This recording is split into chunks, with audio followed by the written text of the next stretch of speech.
예레미야 20장 7절에서 9절까지의 말씀입니다. 우리 한 목소리로 봉독하겠습니다. 야훼여, 주께서 나를 권유하심으로 내가 그 권유를 받았사오며 주께서 나보다 강하사 이기셨으므로 내가 조롱거리가 되니 사람마다 종일토록 나를 조롱하나이다.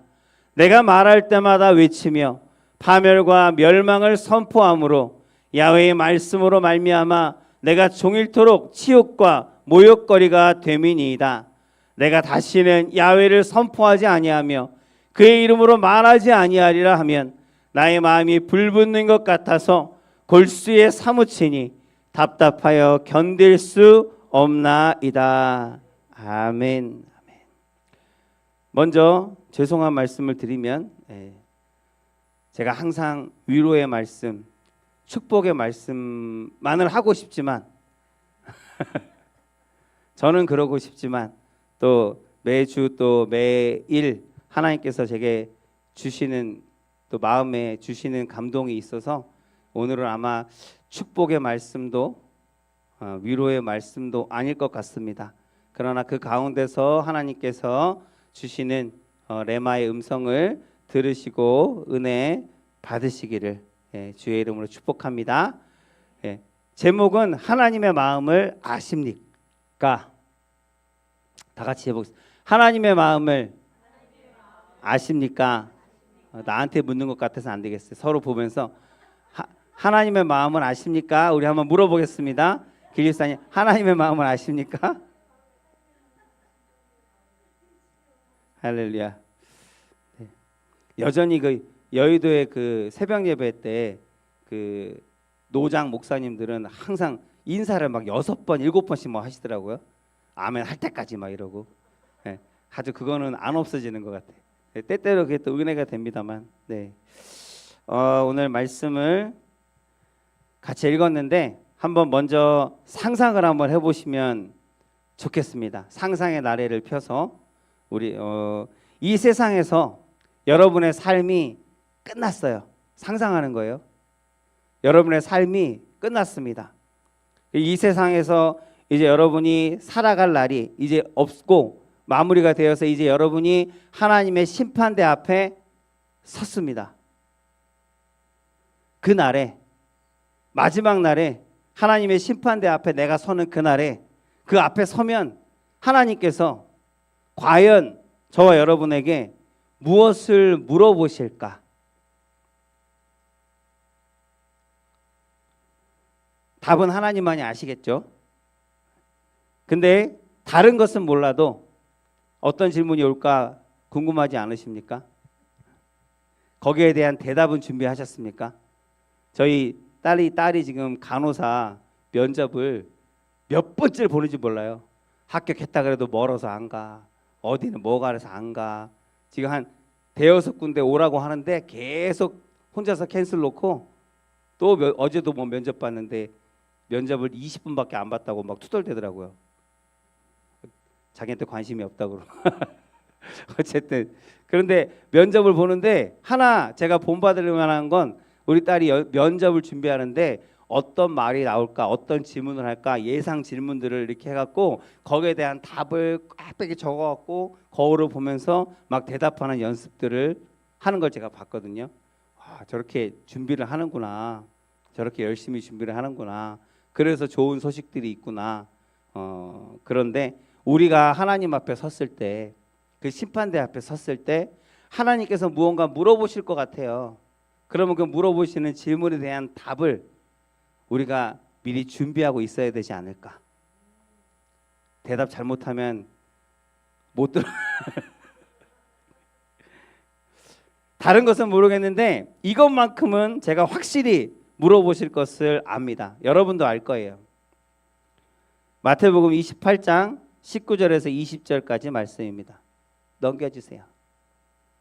리모컨을 던져주시든지. 자, 다 아시는 말씀이죠. 그러므로 너희는 가서 모든 민족을 제자로 삼아 아버지와 아들과 성령의 이름으로 침례를 베풀고 내가 너희에게 분부한 모든 것을 가르쳐 지키게 하라. 볼지어다 내가 세상 끝날까지 너희와 항상 함께 있으리라 하시니라. 이게 뭐라고 불러요? 우리 이 구절을 보통 지상명령이라는 얘기 들어보셨죠?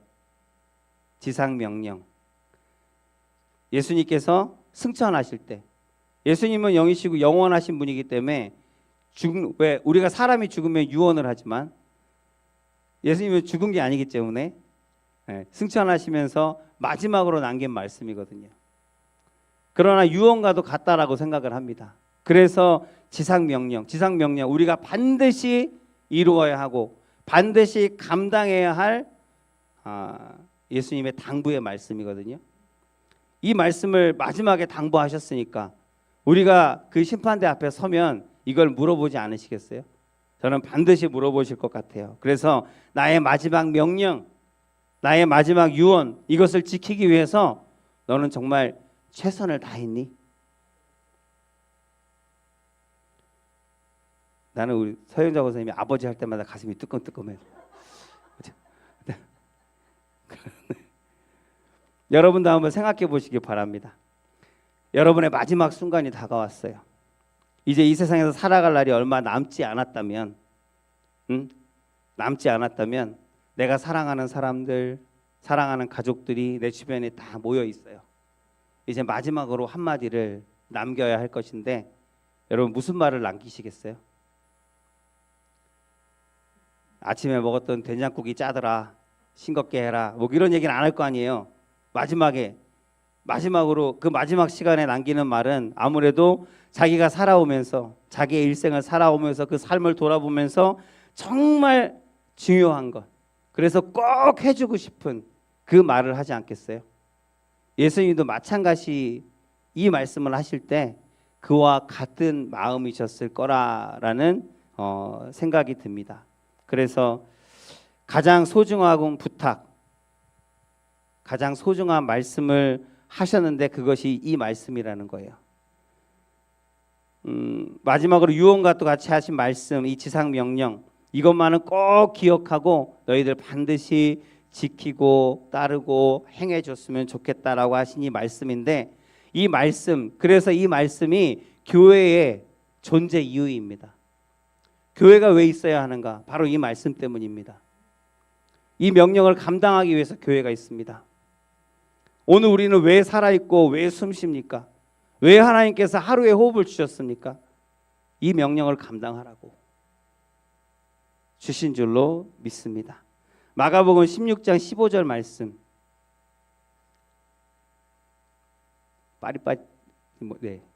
자, 여기 보면 마가복음 16장 15절, 또 이르시되 너희는 온 천하에 다니며 만민에게 복음을 전파하라. 그 다음에 누가복음 24장 한번 마음으로 한번 느껴보세요. 누가복음 24장 48절, 너희는 이 모든 일의 증인이라. 한마디로 증인되어 살라는 말씀입니다. 그 다음 요한복음 사도행전 1장 8절, 오직 성령이 너에게 임하시면 너희가 권능을 받고 예루살렘과 온 유대와 사마리아와 땅끝까지 이르러서 내 증인이 되리라 하시니라. 증인되어 살라 하시는 거예요. 땅끝까지 이르러서. 어떤 사람은 그 땅끝이 바로 내가 서 있는 이 자리라라고도 합니다. 그 말이 맞을 수도 있어요. 언제 땅끝까지 가는 동안에 아무것도 안 할 겁니까? 가는 동안에도 복음은 전해줘야 되고, 그러니까 내가 서 있는 이 자리가 땅끝이라고 해도 그게 틀린 말은 아닐 것입니다. 땅끝까지 이르러서 증인되어 살라. 복음을 전하면서 살라. 이 기쁜 소식을 전해라. 내 이름을 전해라. 그 사랑을 전해라. 그 약속을 전하라고 하나님께서 말씀하셨어요. 가장 중요한 말씀으로. 그러면 저와 여러분도 다 아시는 얘기잖아요. 제가 모르는 얘기를 하는 게 아니라, 그럼 저와 여러분도 복음을 전해야 된다라는 것은 인정하십니까? 아멘. 문제는 실제로 복음을 전하면서 살고 있는 사람들이 그렇게 많지는 않다는 겁니다. 왜 그럴까요? 성도인데, 예수님을 구주로 영접했는데, 이 말씀을 내가 들었는데, 너에게 증인대로 하신 그 말씀을 내가 알고 있는데 왜 전하면서 살지 않을까요? 그만큼 전도라는 게 우리에게 부담이 되게 그렇습니다. 전도 좀 부담이 되시지 않나요? 교회에서 하는 모든 일들, 많은 일들이 있잖아요. 근데 교회에서 하는 모든 일들 가운데 아마 가장 마음에 부담이 되고 짐이 되는 게 전도가 아닐까라고 생각을 합니다. 제가 여러분에게 우리 함께 예배 드립시다 그러면 아마 여러분들이 오셔서 예배에 참석하실 거예요. 우리 함께 모여서 성경 통독합시다. 그래도 많은 분들이 오실 거고, 우리 모여서 정말 간절히 누군가를 위해서 아니면 기도의 제목들, 나라를 위해서 기도합시다. 그래도 아마 많은 분들이 동참하실 거예요. 근데 우리 나가서 노방전도 합시다. 우리 토요일 날 우리 전도가 있습니다. 나와서 같이 전도해요. 그러면 급격하게 그 숫자가 줄어요. 급격하게.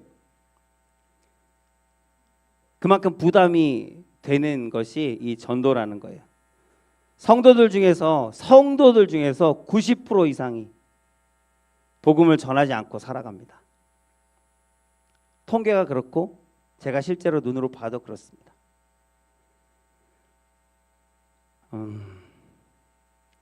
당신은 당신의 삶에서 일상적인 생활 가운데서 매일매일 개인적으로 복음을 증거하면서 살고 계십니까? 라고 성도들에게 물어보면 이 질문에 선뜻 네 그렇습니다 라고 대답하는 그런 그리스도인들이 그렇게 많지 않습니다.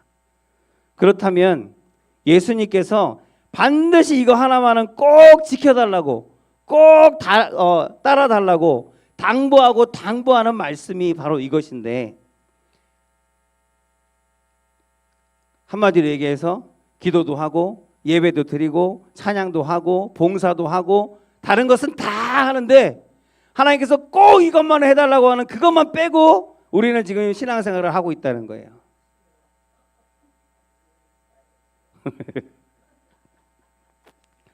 왜 이렇게 전도는 우리에게 부담이 될까요? 많은 이유가 있을 거예요, 각자. 저는 성격이 너무 내성적이에요. MBTI 중에서는 극I예요.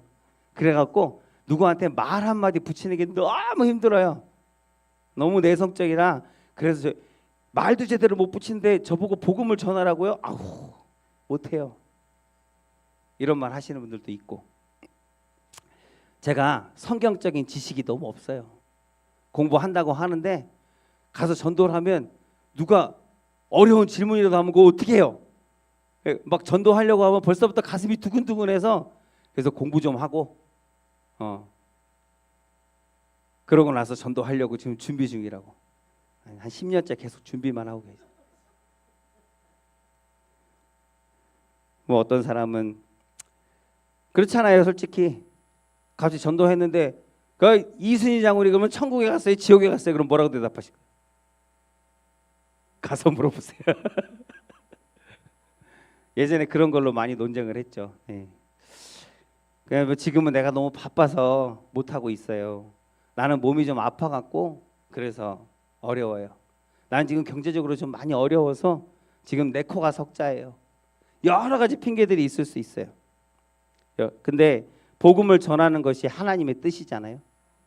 그러므로 나도 전도해야 된다는 그 사실은 내가 인정하고 그렇게 알고 있어요. 그러나 항상 이런저런 이유로 망설이고 있는 저도 마찬가지예요. 나를 발견하게 됩니다. 자, 이제 어떻게 하면 좋을까요?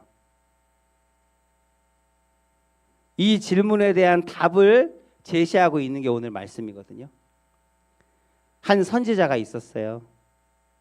예레미야라는 선지자예요. 눈물의 선지자라고도 합니다. 이 선지자는 처음에 절대로 선지자가 되고 싶어 하지 않았어요. 근데 하나님이 부르셨어요. 하나님이 선지자로 세우셨어요. 처음에는 안 된다고 했어요. 나는 말주변도 없고 나는 이런저런 것들도 부족해서 나 못합니다. 하나님, 다른 사람 세우세요. 근데 하나님께서 아까 우리 들은 말씀처럼 권면하시고 강권하셔서 결국은 선지자로서의 어떤 기름 부음을 받게 됩니다. 그래서 선지자로 기름 부음을 받았잖아요. 하나님께서 권하셔서 네가 해야 돼, 네가 잘할 수 있어, 내가 도와줄게 했단 말이에요. 그래서 선지자가 됐어요, 예레미야가. 근데 선지자가 돼서 하나님의 말씀을 받았는데 이 말씀이 너무 곤란해요. 곤란한 말씀이에요. 어떤 말씀일까요? 지금 우리처럼 우리는 얼마나 편한지 몰라요. 우리는 가서 예수님 믿고 축복 받으세요. 교회 나와서 우리 목사님 말씀 한번 들어보세요. 예수를 믿으면 당신의 삶이 바뀝니다. 뭐 이런 얘기들, 우리는 편하게 할 수 있는 얘기들이잖아요. 이거 한다고 누구 욕해요? 욕하는 사람도 있겠지만 간혹. 근데 예레미야가 받은 말씀은 너무 당황스러운 말씀인 거예요. 이 말씀을 전하는 것이 너무나 힘들고 어려워서 망설일 수밖에 없는 그 말씀. 예레미야가 무슨 말씀을 받았냐면, 하나님의 성경을 찾아보면 좋은데 너무 길어서 그 골자는 그래요. 너는 이것을 전하라고 예레미야에게 전한 하나님의 말씀이 뭐냐면, 하나님의 심판이 이 나라에 임할 것이고 하나님께서 이미 너희를 버렸고 그래서 너희는 망할 것이야. 그것을 전하래요. 너희는 포로로 끌려갈 것이고 거기서 고초를 당할 것이야. 물론 나중에는 어느 시기가 70년이 지난 후에는 다시 돌아오게 될 것이라는 회복의 말씀들도 했지만, 처음에 예레미야가 받은 말씀은 이 나라는 망할 것입니다. 당신들이 하나님을 버렸기 때문에 하나님도 당신을 버렸습니다. 이 나라는 결국은 망할 것이고 이 나라는 다른 나라의 지배를 받을 것이고 포로로 끌려갈 것이고 막 이런 얘기들을 하는 거예요. 여러분들 입장에서 한번 생각해 보세요. 여러분들이 나가서 밖에 나가서 사람들 많이 있는데 가갖고 우리 대한민국은 망할 것입니다. 그러면 좋아하겠어요? 이 나라는 망할 거예요. 정신병자라고 하고 손가락질하고 욕할 거 아니에요. 또 마찬가지, 예레미야도 마찬가지인 거예요. 모든 주위 사람들이 예레미야를 손가락질하고 욕했습니다. 사람들은 그런 매국노라고 하고 그냥 욕할 뿐만 아니라 때리고, 예레미야가 다 겪은 고초 중에 하나가 20장 2절 말씀입니다. 바스울이라는 선지자가 있는데, 거짓 선지자인데, 예레미야를 때리고 여호와의 성전에 있는 베냐민 문 위에 목에 씌우는 나무 고랑으로 채워두었더니, 지금 감옥에 갇힌 거예요. 족쇄를 차고 목에 칼을 걸고 그러고 지금 감옥에 갇힌 거예요. 매를 맞고. 뭐 때문에? 무슨 죄를 져서? 나라가 망한다고. 아니, 하나님의 말씀을 전했기 때문에. 엄밀히 얘기하면 하나님께서 너는 이 말을 전해라 라고 해서 그 말을 그대로 전했을 뿐인데 사람들이 막 욕을 해요. 사람들이 때려요. 그리고 감옥에 갇히기까지 했어요. 여러분들 심정이 어떻겠어요? 하나님이 얼마나 원망스러울까요? 그가 하나님께 외칩니다. 하나님, 아니 저를 내가 하기 싫다고 하는데 하나님이 하라고 하셨잖아요. 그래서 하나님께서 도와주신다고 하시고 축복해 주신다고 해서 그래서 하나님의 말씀을 전했는데, 근데 하나님의 말씀에 순종한 것밖에는 나는 잘못한 게 없는데 내가 왜 이런 고난을 당해야 합니까? 내가 왜 매를 맞아야 합니까? 내가 왜 감옥에 갇혀야 합니까? 하나님, 이건 너무한 거 아닙니까? 그렇게 하나님께 항의하고 있는 모습이 지금 오늘 말씀인 거예요. 오늘 같이 읽은 말씀. 하나님, 이게 도대체 어떻게 된 겁니까? 내가 왜 이런 고난을 당해야 합니까? 오히려 하나님께서 축복해 주셔서 많은 사람들이 나한테 존경하고 그리고 회개하고 돌아오는 역사가 일어나야 하는 거 아닙니까? 하나님께 주신 말씀을 전했는데, 말씀을 전함으로 인해서 너무나 큰 고통과 괴로움을 당했기 때문에 이제는 더 이상 못하겠습니다. 나 이제 더 이상 못하겠습니다. 그렇게 지금 하나님한테 항의하고 떼쓰고 있는 거예요. 누가 봐도 충분히 이해할 수 있는 그런 모습이잖아요. 그런 모습인데, 그런데 그렇게 항의한 예레미야가 그런 말씀을 안 전했을까요? 20장이에요. 아직 한참 남았어요. 그럼에도 불구하고 그렇게 억울하고 그렇게 막 고통스럽고 그래서 견딜 수 없어서 나 이제 안 해 하고 때려칠 거야 라고 얘기했던 이 예레미야가 그럼에도 불구하고 하나님의 말씀을 전하는 것을 멈추지 못했습니다. 다시 일어나서 또 말씀을 외칩니다. 그 이유가 뭘까요? 9절 말씀입니다. 다시 넘어가서 9절. 9절. 네. 자, 9절. 내가 다시는 야훼를 선포하지 아니하며, 지금 안 하겠다는 거예요.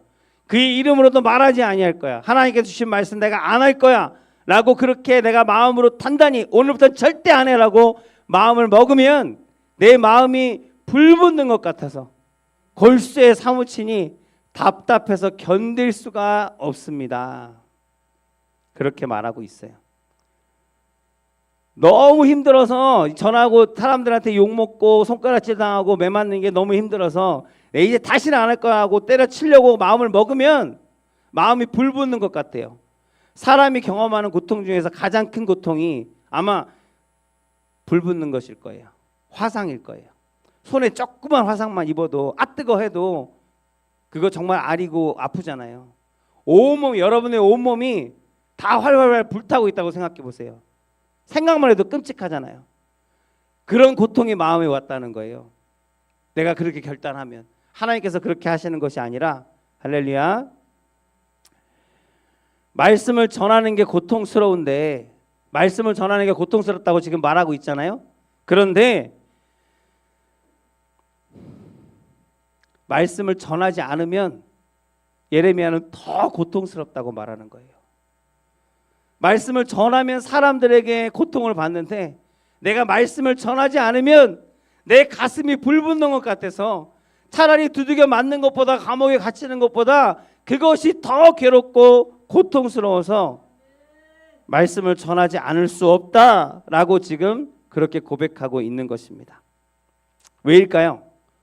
왜 말씀을 전하지 않으면 더 고통스러울까요? 예레미야는. 그 이유는 오늘 제목이에요. 예레미야는 하나님의 마음을 알았기 때문이에요.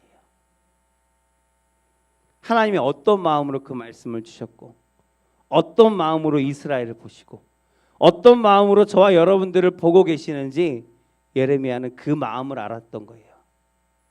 그 마음을 알았던 선지자.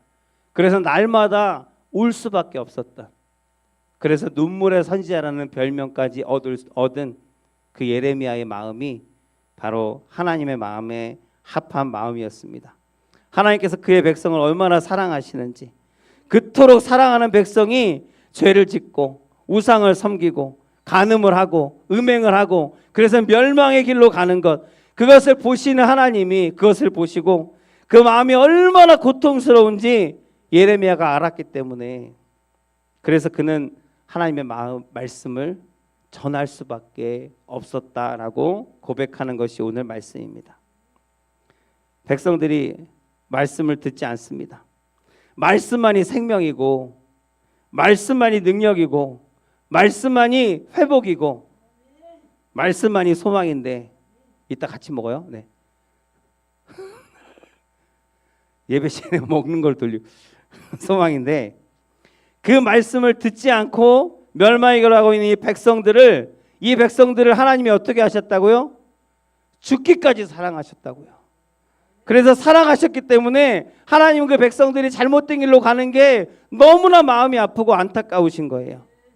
그게 너무 고통스러워하시는 그 하나님의 눈물을, 그 하나님의 아픔을, 하나님의 고통을 예레미야가 느꼈기 때문에, 마음으로 알았기 때문에 그는 가만히 아무것도 하지 않고 가만히 있을 수가 없었다라고 성경은 기록하고 있는 겁니다. 자, 이 말씀 앞에서 우리 모두의 삶을 다시 한번 돌아보기를 원합니다. 도대체 왜 우리는 복음을 전하지 않고 살고 있을까요? 아버지 하지 말고.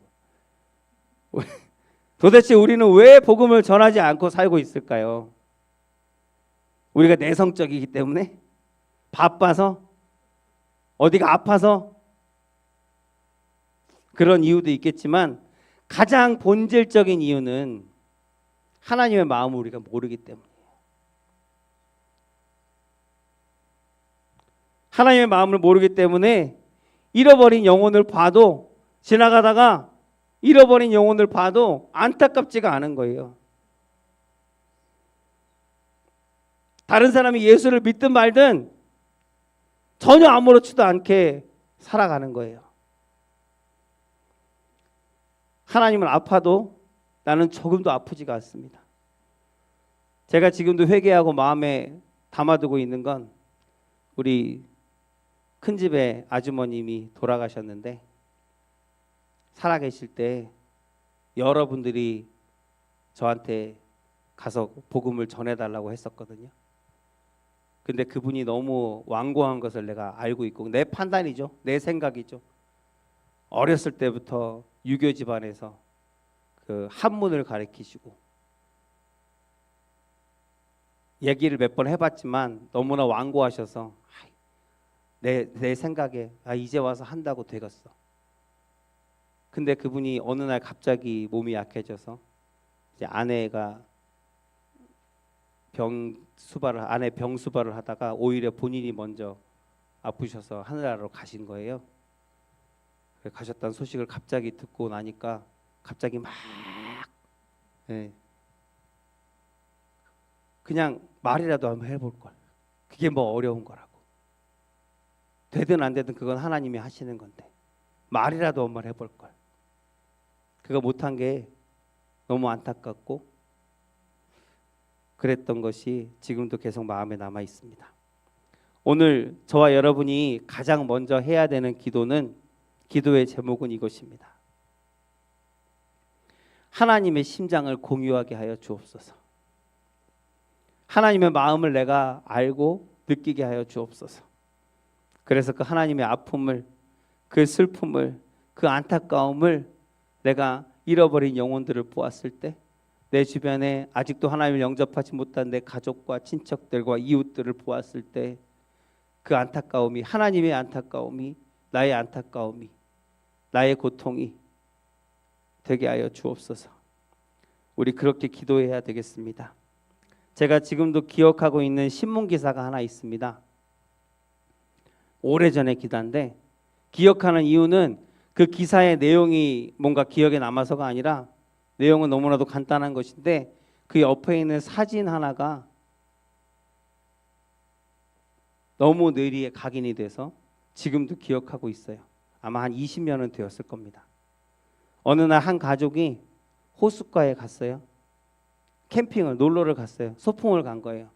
그래서 아들은 그 호수에서 헤엄을 치고 있고 아버지는 그 아들이 헤엄치는 것을 보며 웃으면서 바라보면서 그 옆에 있고, 그리고 엄마는 식사를 준비하기 위해서 식사 재료를 사러 잠깐 그 자리에서 떠나서 없었어요.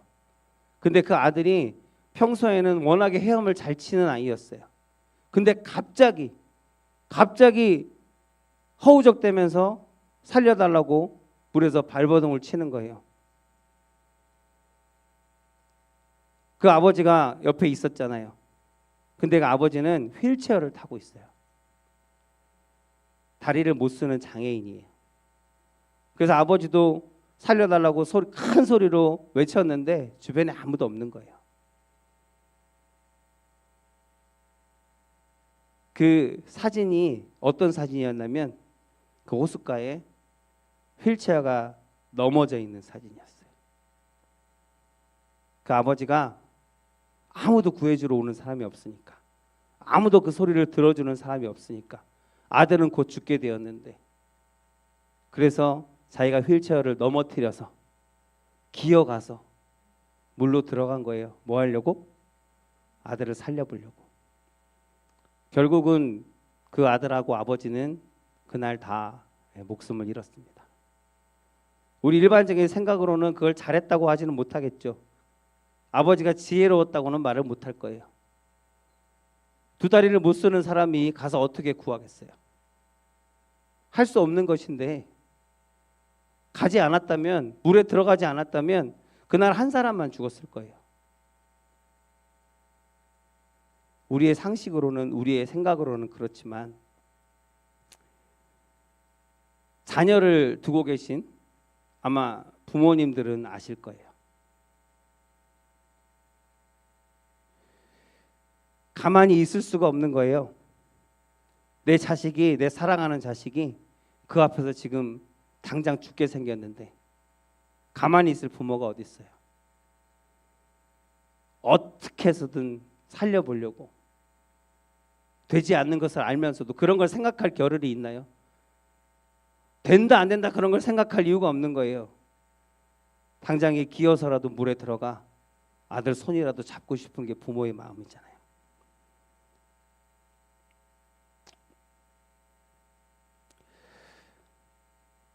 그 아들의 고통이, 그 자녀의 고통이, 우리의 자녀들이 힘들어하는 모습을 보면 아마 엄마의 마음, 아빠의 마음은 더 찢어질 겁니다.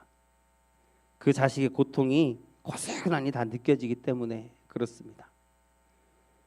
저는 제 자신을 돌아봤습니다. 왜 나는 하나님의 복음을 전하지 않고 가만히 있는 게 더 편할까? 예레미야는 말씀을 전하지 않으면 가슴이 불붙는 것 같아서 견딜 수가 없다고 하는데 왜 나는 가만히 있는 게 더 편할까?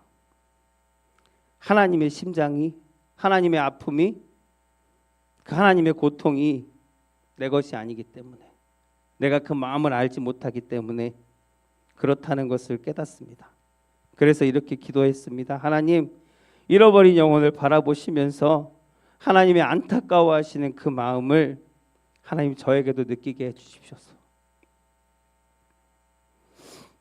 왜 예수님께서는 하늘의 보좌를 버리고 이 땅에 오셨을까요? 왜 십자가를 지셨을까요? 왜 그 고난을 당하시고 그 골고다 언덕을 그 큰 십자가를 지고 손과 발에 못이 박히시는 그 고통을 왜 당하셨을까요? 하나님이 세상을 이처럼 사랑하사, 내가 그토록 사랑하는 백성들이 천하보다도 귀한, 천하보다 바꿀 수 없는 내 백성들이 멸망의 길을 가는 것을, 죄 때문에 죽을 수밖에 없는 것을 그냥 보좌에 앉아서 가만히 보고만 있을 수가 없었던 것인 줄로 믿습니다. 그래서 가만히 있는 게 더 고통스러워서 하나님 이 땅 가운데, 하나님 우리 곁으로 오신 것이 바로 예수 그리스도입니다. 그래서 하나님께서 인간의 몸을 입고 이 땅에 오셨고 십자가의 그 모진 고통을 다 당하시고 하나님 우리를 위해서 죽으신 것입니다. 우리가 하나님의 마음을 너무 잘 알게 되므로 모두 함께 복음을 전하는 우리 오남 순복음교회가 되기를 간절히 바라고 소원합니다.